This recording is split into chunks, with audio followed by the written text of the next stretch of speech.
أكثر قضية سيندم عليه الإنسان متى ما وضع في قبره ووسد التراب أنه قد قصر في تحقيق مقام الاستغفار لله سبحانه وتعالى.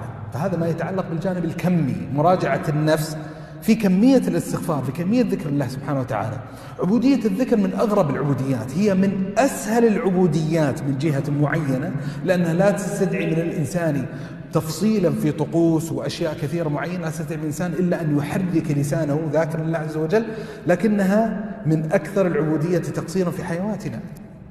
لو استحضر الإنسان هذا المعنى، كم مقدار التسبيح من يومك وليلتك، كم من الدعاء لله عز وجل، كم مقام الاستغفار في يومك وليلتك. أنا أزعم أن عندنا إشكالية حقيقية فيما يتعلق بهذه المسألة بما يستدعي المراجعة. يعني استحضروا حديث النبي صلى الله عليه وسلم المذهل لما قال: ألا أدلكم على خير أعمالكم وأزكاها عند مليككم، وخير لكم من إنفاق الورق والذهب، وخير لكم من أن تلقوا عدوكم فتضربوا أعناقهم ويضربوا أعناقكم.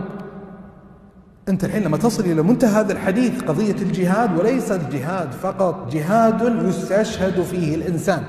يقول لك النبي صلى الله عليه وسلم: تبي تعرف فضيلة عمل معين يقع عند الله عز وجل أجل وأعظم من هذا؟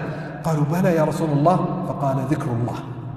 أنا ما أنسى حقيقة لما ورد علي هذا الحديث في طفولتي، كان حديثا مذهلا على المستوى الشخصي، لكن الأزمة وأزمتنا هي أزمة الفتور، أزمة التقاعس، أزمة النسيان، أزمة الغفلة، أزمة أن كثرة الإمساس تفقدنا الإحساس، كثرة ورود هذه الأحاديث المتعلقة بمثل هذه الفضائل أفقدتنا تفصيل الاستشعار لمثل هذه المعاني. ولذا من الأشياء اللي أحاول أن أطوع نفسي وأدربها عليه لمحاولة استذكار تلك المشاعر الأولية، محاولة تلمس كيف كان وقع هذا الحديث على صحابة النبي صلى الله عليه وسلم حين قرع أسماعهم للمرة الأولى.